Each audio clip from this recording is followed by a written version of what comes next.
앞서 윤 대통령 측의 질문은 이른바 야당의 일방적인 법안 통과나 예산 삭감 등에 대해 집중이 됐다면 정인아 기자, 지금 국회 측은 국무회의의 정당성 같은 거를 먼저 물어보는 것 같네요. 어떤 내용이 나오는지 한번 정리를 해주시죠. 네, 계엄 당일 상황에 대해서 질문이 나오고 있습니다. 예. 당시 한덕수 국무총리가 대통령으로부터 누구에게도 말하지 않았으면 좋겠다 이런 전화를 받고 대통령실에 도착했다라고 진술을 한 걸로 알려졌고요. 예. 이 당시 어떤 상황이었는지 계속 국회 측에서 질문이 나왔는데 이 도착을 했을 때 김용현 전 국방장관 등이나 뭐 다른 장관들이 먼저 와 있었냐 이렇게 질문을 하자 어떤 순서로 왔는지는 기억이 잘 나지 않는다 이렇게 답변을 했다고 알려졌습니다. 예. 그리고 조태용 국정원장과 조태열 외교부 장관 등이 들어왔는지도 순서도 불분명하다 이렇게 답변한 걸로 알려졌습니다. 네. 그리고 이 KBS 생방송 관련해서 미리 예약한 것 뭐 구체적인 계획을 알지 못했다고 했고요. 이 생방송 이야기도 한 적 없다고 답변을 했습니다. 네. 지금 윤석열 대통령이 한덕수 국무총리가 국회 측의 질문을 받고 있는 그런 상황입니다. 앞서 저희가 영상으로 보여드린 대로 한덕수 국무총리뿐만 아니라 최상목 현 대통령 권한대행 부총리 겸 기획재정부 장관 그리고 송미령 농림축산식품부 장관 역시 뭐 국무회의라고 생각하지 않는다 또는 국무회의인지 몰랐다라는 식으로 이미 국회 등 여러 공식적인 석상에서 밝힌 바가 있고 오늘 한덕수 국무총리도 이 국무회의 관련해서는 그런 취지로 답변을 이어가고 있는 것으로 보입니다. 이 부분이 중요할 수밖에 없는 것이 앞서 네. 저희가 간단히 설명드린 대로 절차적 정당성 역시 헌법재판관 입장에서는 굉장히 중요하게 따져봐야 될 거 아닙니까? 예, 그렇습니다. 아주 예. 중요합니다. 그리고 이 국무회의라는 것은 어떻게 보면 국가의 정책과 관련된 가장 중요한 문제에 대해서 예. 심의하고 의결하는 회의이지 않겠습니까? 예. 그런데 그런 회의 경우에는 보통 회의록도 작성을 하게 되어 있고요.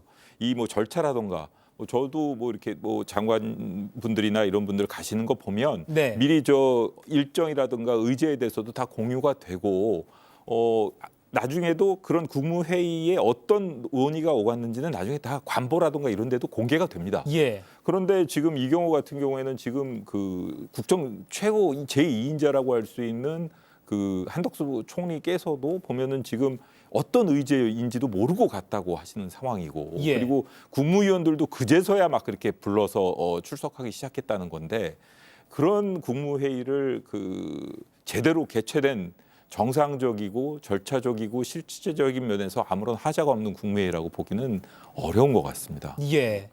참고로 앞서 행정안전부가 대통령실에 설명을 한 게 굉장히 일찌감치 12.3 내란 사태 한 일주일 뒤인 지난해 12월 11일에 이미 공개가 된 바가 있습니다. 제가 그 자료를 갖고 있는데 읽어드리면 비상계엄 선포 관련 회의는 지난 3일 오후 10시 17분에서 22분까지 5분간 대통령실 접견실에서 열렸다라고 행안부가 대통령실에 이렇게 공식적으로 설명한 것이 언론에 공개가 됐는데요.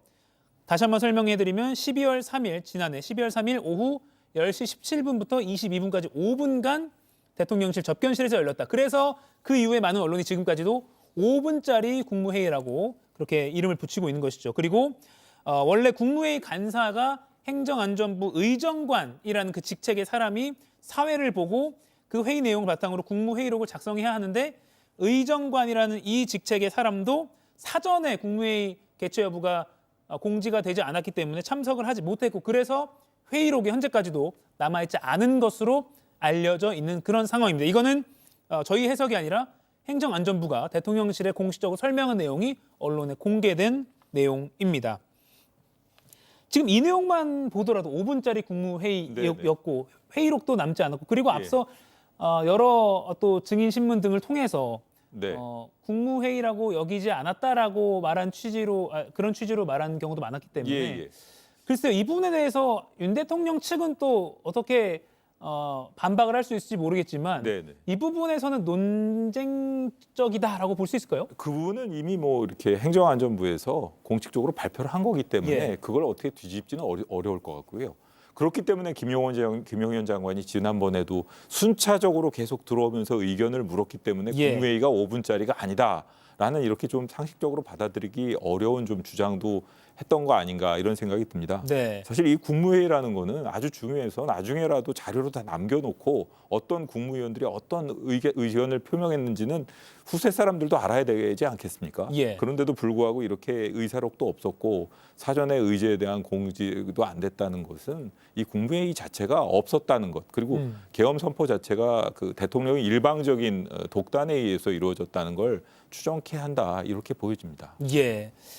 지금 계속해서 이 시각 현재 한덕수 국무총리를 상대로 이번에는 국회 측에서 계속해서 질문을 하고 있습니다. 정인아 기자, 지금 대신 판정에서 또 어떤 질문이 내려지고 또 어떤 답변이 오가고 있습니까? 네, 이 국무회의 절차뿐만 아니라 이 내용에 대한 질문도 나왔습니다. 예. 이 한덕수 국무총리가 이 자신이 대통령에게 비상계엄 반대 의사를 얘기를 했다라고 하면서도 이 다른 국무위원들이 위법 위헌을 생각한 건 아니다, 이렇게 진술한 걸로 알려졌는데요. 예. 그러니까 모두 걱정을 하고 만류했다, 이런 취지로 증언을 한 겁니다. 예. 그런데 앞서 이 김용현 전 국방장관이 찬성하는 사람이 있었다라고 헌재에서 증언한 바가 있는데요. 네. 그거에 관련해서 그럼 이 진술이 왜 다르냐라고 질문이 나오자 이 한덕수 국무총리가 제 기억엔 전혀 그렇지 않다라면서 김용현 전 장관의 증언을 부정하는 말을 했습니다. 아, 그렇군요.